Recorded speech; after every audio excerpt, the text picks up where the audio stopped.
The stranger's grip was ice cold despite the summer heat, her weathered fingers locked around Daniel's wrist like a vice as her milky eyes rolled back in her head. "When your daughter brings the lost crown home," she rasped, "the choice between blood and kingdom will tear your world apart." Then she collapsed into her grocery bags, leaving Daniel standing frozen in the Walmart parking lot staring at his empty hands that wouldn't stop shaking, even though he didn't have a daughter and had never even heard of a crown. Daniel Morrison had always considered himself a fundamentally decent person, which was why he'd stepped forward when the elderly woman's card declined at the checkout.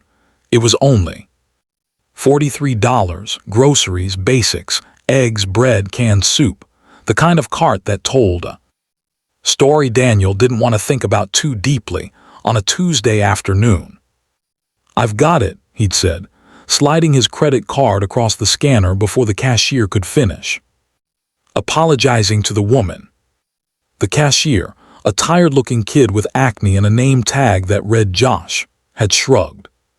With the universal indifference of someone who'd seen everything, the elderly woman had turned to Daniel with tears in her rheumy eyes, stammering her thanks in a voice that cracked with emotion. "You're so kind," she'd said, reaching out to touch his arm. That's when her fingers had clamped down like a steel trap.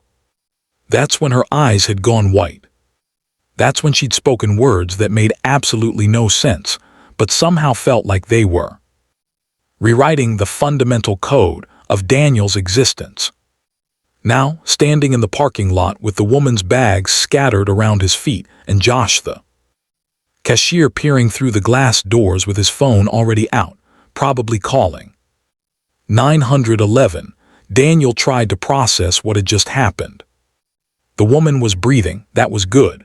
She was unconscious, collapsed against the side of his car but breathing. Her chest rose and fell with reassuring regularity. Daniel fumbled for his own phone, but his hands were shaking so badly, he nearly dropped it twice. Sir, is she okay?"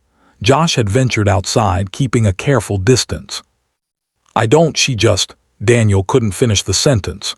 How did you explain that someone had just delivered what sounded like a prophecy in the middle of a Walmart parking lot?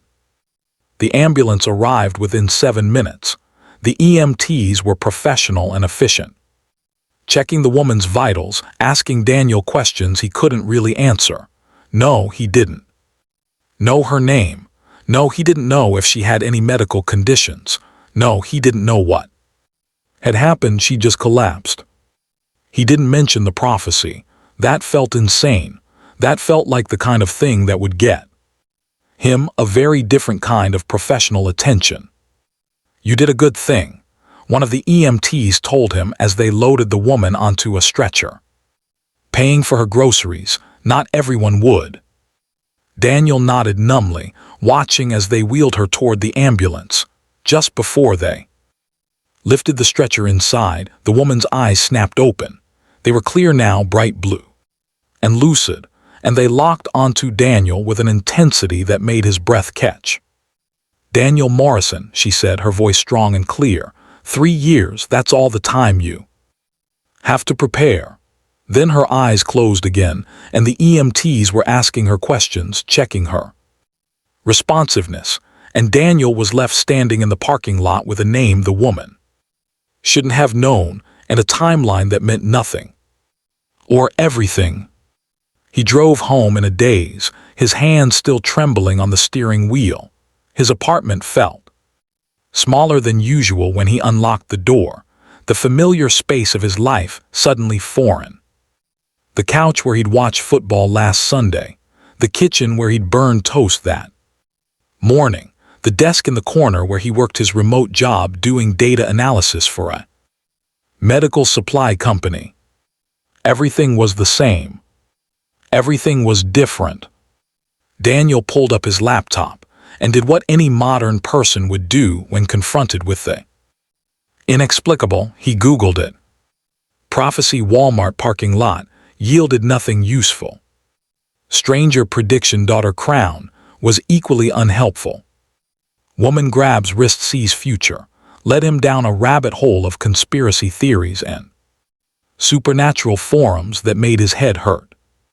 He closed the laptop and stared at the ceiling, trying to rationalize what had happened. Hallucination, possible, but Josh had seen the woman collapse too. Coincidence, the woman. Knowing his full name suggested otherwise. Mental break on her part, that seemed most likely. Except the certainty in her eyes when she'd given him that 3-year deadline. Daniel didn't sleep that night. He lay in bed, staring at the shadows on his ceiling, turning the words over and over in his mind. When your daughter brings the lost crown home, the choice between blood and kingdom will tear your world apart. He didn't have a daughter. He wasn't even in a relationship. His last girlfriend, Sarah, had broken up with him 8 months ago because, in her words, he was emotionally unavailable and too comfortable with mediocrity. It had stung because it was probably true. Daniel had spent his 20s drifting, content with good enough jobs and good enough relationships and a good enough life. He definitely didn't have any connection to royalty or kingdoms or crowns. The next morning, exhausted and jittery with too much coffee, Daniel did something he hadn't done in years. He called his mother. Danny, her voice was warm and surprised. This is unexpected. Is everything okay? Yeah, Mom, everything's fine. He paused, unsure how to phrase the question. Did Dad ever mention anything about our family history, like way back? Your father, his mother laughed. Danny, your father thought genealogy was navel-gazing for people with too much time. Why do you ask? Just curious. Thought about doing one of those DNA test things. They chatted for a few more minutes before Daniel hung up, no closer to answers. He went through the motions of his day, checking emails, attending a virtual meeting, eating lunch, without tasting it, but his mind kept circling back to the parking lot. That evening, he returned to the Walmart. He wasn't sure what he was looking for, some clue, maybe, or evidence that he'd imagined the whole thing. The same tired cashier Josh was working the register. Hey, Daniel approached, trying to sound casual. That woman from yesterday, the one who collapsed, did you hear anything about her? Josh looked up from his phone, recognition flickering in his eyes. Oh yeah, dude, that was weird. My manager said the hospital called. She checked out fine, no medical issues. She just walked out. She left like 2 hours after they brought her in. Signed herself out AMA, against medical advice, and vanished. Josh leaned in conspiratorially. Between you and me, I think she was on something. She was muttering weird stuff when she was on the ground. Daniel's heart hammered. What kind of stuff? Couldn't really hear it. Something about crowns or thorns. I don't know, man. I was just trying not to have a viral moment where I end up on Reddit. Daniel left the store more unsettled than before. A woman with no medical issues who'd delivered a prophecy and then vanished. It was like something out of a story, which meant it was exactly the kind of thing that didn't happen in real life. Except it had happened. The weeks that followed developed a strange rhythm. Daniel went to work, lived his life, but underneath it all ran a current of watchful waiting. He found himself paying attention to women in a new way, not romantically but analytically. Could any of them be the future mother of this prophesied daughter? Was he supposed to be looking for someone? 3 months after the parking lot incident, Daniel met Emma. It wasn't dramatic. It was a coffee shop. She was reading a book about medieval European history, and he'd noticed the cover while waiting for his order. They'd struck up a conversation. She was a museum curator, specializing in historical artifacts. She was funny and smart and had a smile that made Daniel's chest feel warm. Their first date turned into a second, the second into a third. By the 6-month mark, Daniel was more serious about Emma than he'd been about anyone in years. She made him want to be better, to be more than good enough. He still hadn't told her about the prophecy. How could he? Hey, by the way, a random woman predicted we'd have a daughter who would bring home a lost crown, and I'd have to choose between blood and kingdom. Wasn't exactly first date material. It wasn't 10th date material either. But one evening, a year into their relationship, Emma brought home something that made Daniel's blood run cold. "Look at this," she said excitedly, spreading photographs across his coffee table. "We just acquired it for the museum. It's been in a private collection for decades, but the family finally agreed to loan it for our new exhibition on medieval England." Daniel stared at the photographs. It was a crown, delicate, ancient, gold worked with an artistry that suggested it was worth more than his entire apartment building. But it was the description that made his hands start to shake. "The lost crown of Wessex," Emma read from her notes, "supposedly worn by the last Anglo-Saxon princess before the Norman conquest. It vanished from historical record in 1067 and was thought destroyed. This is only the second time it's been publicly acknowledged to exist." That's incredible," Daniel managed. Emma looked at him strangely. "You okay? You look like you've seen a ghost." "I'm fine, just wow, that's a real piece of history." But Daniel wasn't fine. The prophecy was no longer abstract. The lost crown was real, and his girlfriend, his serious could-be-the-one girlfriend, was a museum curator who specialized in exactly these kinds of artifacts. That night, after Emma had gone home, Daniel pulled out his laptop and dove into research with an intensity that surprised him. The crown of Wessex, the last Anglo-Saxon princess, the Norman conquest. The rabbit hole went deep. The princess's name had been Edith. She'd been the daughter of Harold Godwinson, the last Anglo-Saxon king of England, who died at the Battle of Hastings in 1066. Edith had disappeared from historical records shortly after the conquest, presumed dead or forced into a convent like so many noblewomen of defeated kingdoms. But some sources, obscure academic barely cited sources, suggested she'd escaped, that she'd fled with a small group of loyalists and disappeared into the countryside. Some even claimed she'd made it to Scotland or Ireland, carrying with her the symbols of her father's kingdom, including the crown. Daniel found himself down another rabbit hole: genealogy sites, DNA databases, historical lineage trackers. He ordered one of those ancestry DNA kits on impulse, sent it off, and tried not to think about what he was looking for. The results came back 6 weeks later. His ancestry was mostly what he'd expected, a mix of English, Irish, and Scottish, with some Scandinavian thrown in. But there was a note on his maternal line that made him sit up straight. His mitochondrial DNA showed markers consistent with Anglo-Saxon nobility. The report even flagged a potential connection to the Godwinson line, though it noted this was speculative, based on historical genetic patterns. Daniel stared at the screen for a long time.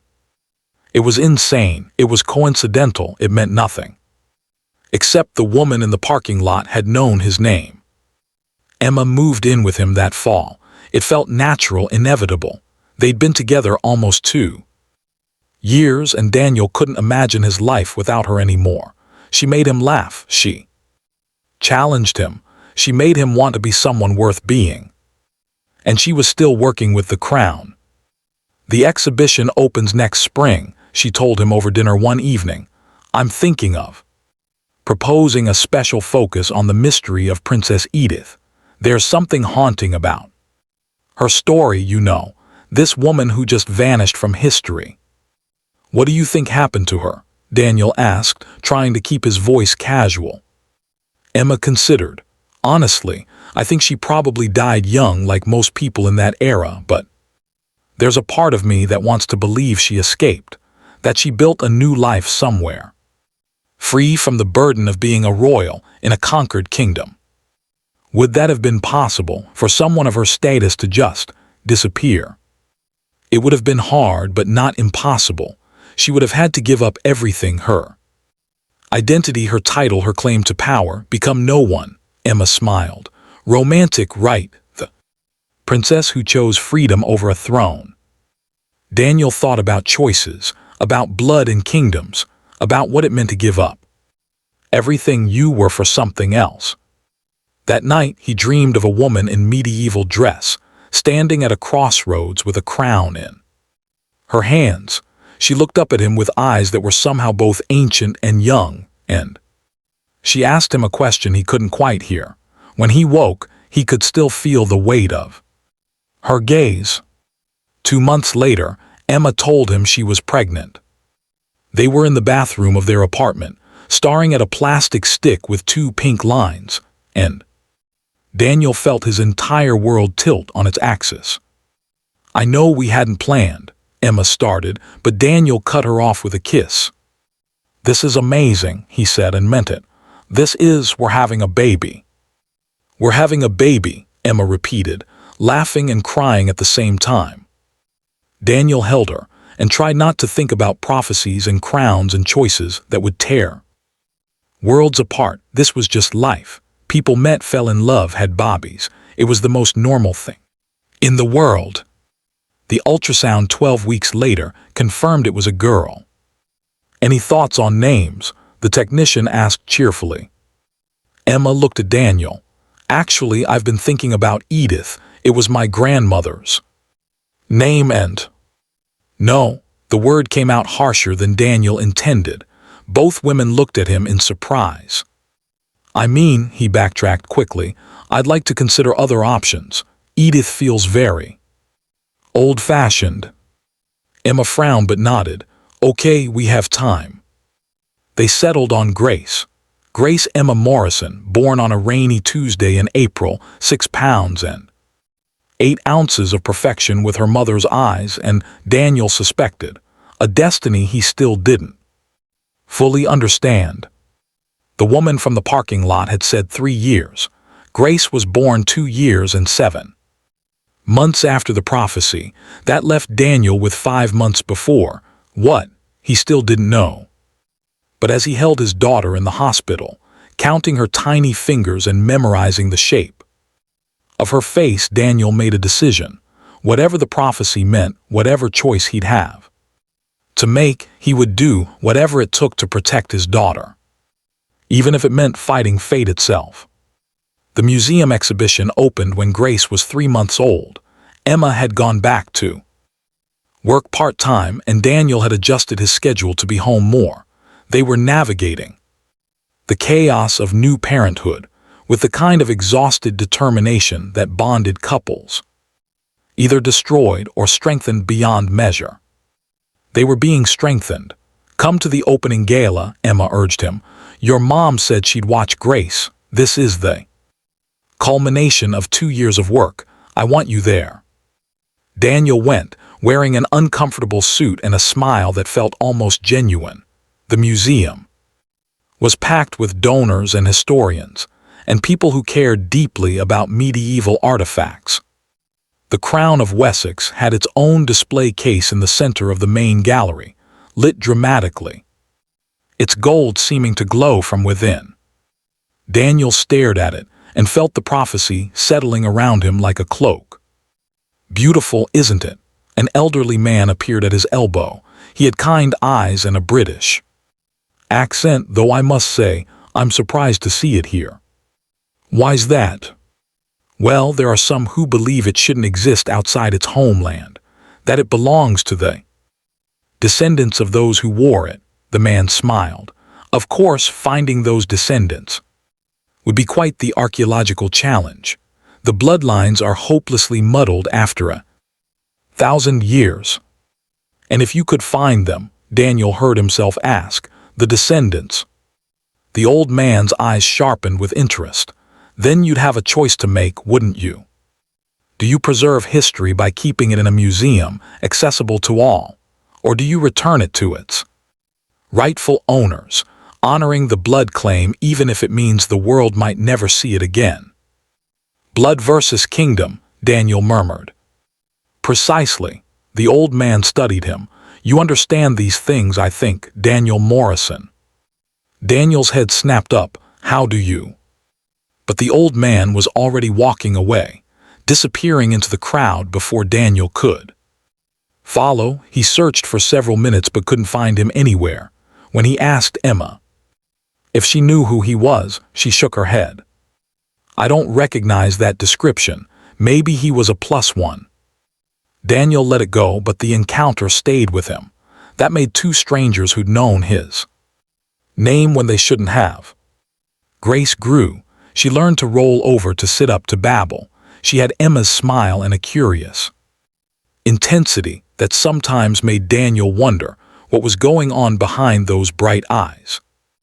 When she looked at him, really looked at him, it felt like she was seeing more than a 3-month-old should.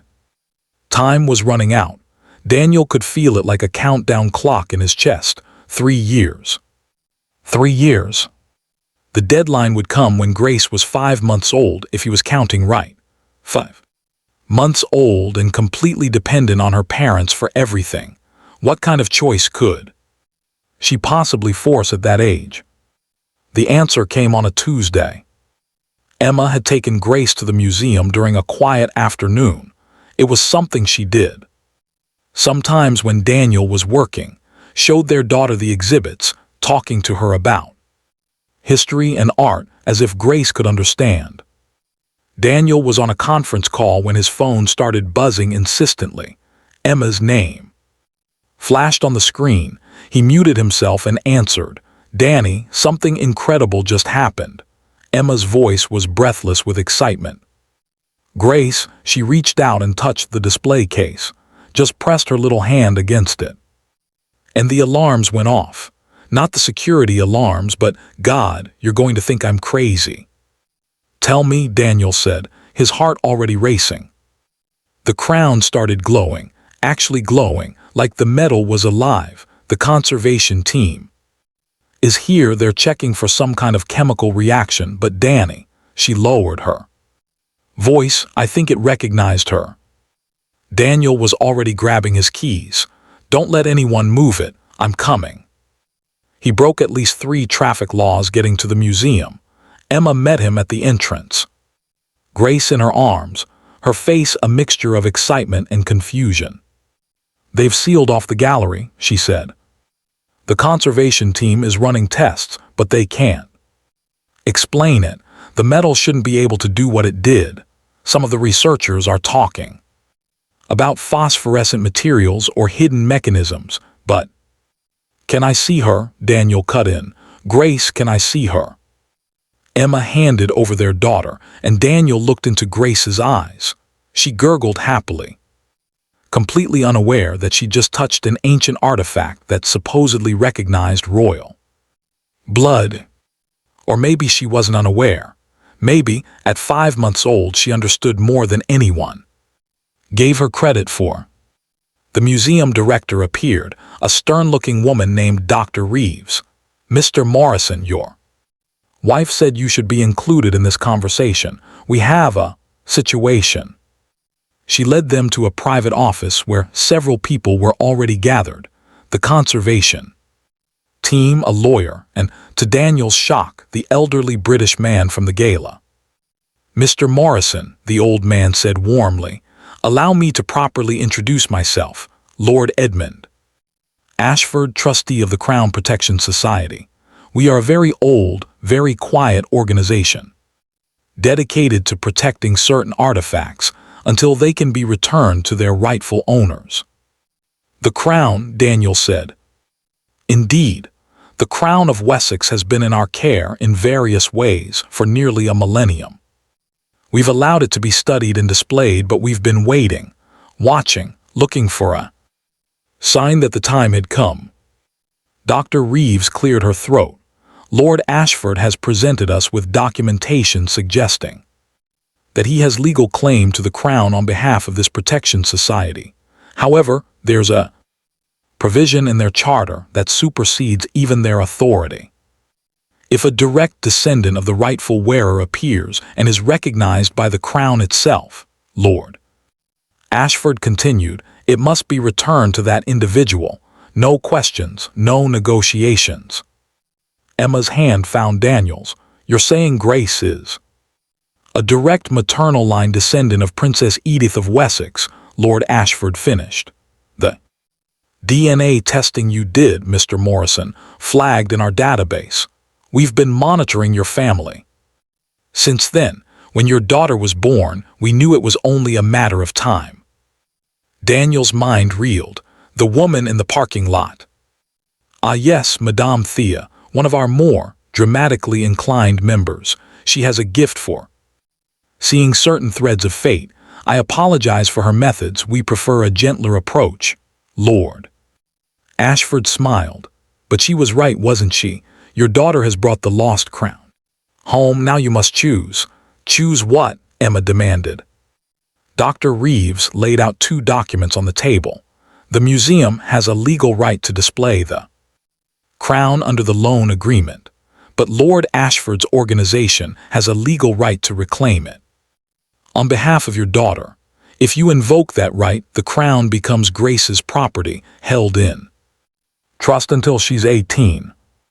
But, Lord Ashford added quietly, it would also mean the world loses access to one of the most significant artifacts of Anglo-Saxon England. It would disappear back into private hands. Possibly forever. Blood versus kingdom. Daniel looked at Emma, then down at Grace sleeping peacefully in his arms. His daughter, his little girl, who would grow up never knowing she was descended from the last Anglo-Saxon princess, or would she? If he took the crown, would he be burdening her with a legacy she never asked for? Would he be making her into something other than just Grace? But if he let the museum keep it, would he be denying her birthright, rejecting the blood that ran through her veins? What do you think? He asked Emma quietly. She was silent for a long moment. I think, she finally said, that I became a curator because I believe history belongs to everyone, that these artifacts teach us who we are and where we come from. But I also think, her voice caught, I also think that some things matter more than artifacts, family, choice, the freedom to be who you want to be rather than who your bloodline says you should be. Daniel understood what she was saying. Princess Edith had given up her crown to be free, to live a life on her own terms rather than as a symbol of a lost kingdom. Maybe that was the real inheritance, not the crown itself, but the courage to choose your own path. I wanted to stay in the museum, Daniel said. For everyone, let scholars study it, let kids come see it on field trips. Let it teach people about a princess who vanished from history but whose legacy survived anyway. He looked at Lord Ashford. But I want a plaque acknowledging that her descendants live on. That Princess Edith story didn't end in 1067. Lord Ashford smiled, a deep satisfaction in his eyes. A wise choice, Mr. Morrison, perhaps the wisest choice anyone in your bloodline has made in 1,000 years. You've chosen kingdom, the kingdom of shared history and knowledge, over blood. Your daughter will grow up free of the burden of being a princess. Though she is one, Emma said softly, looking down at Grace, in her own way.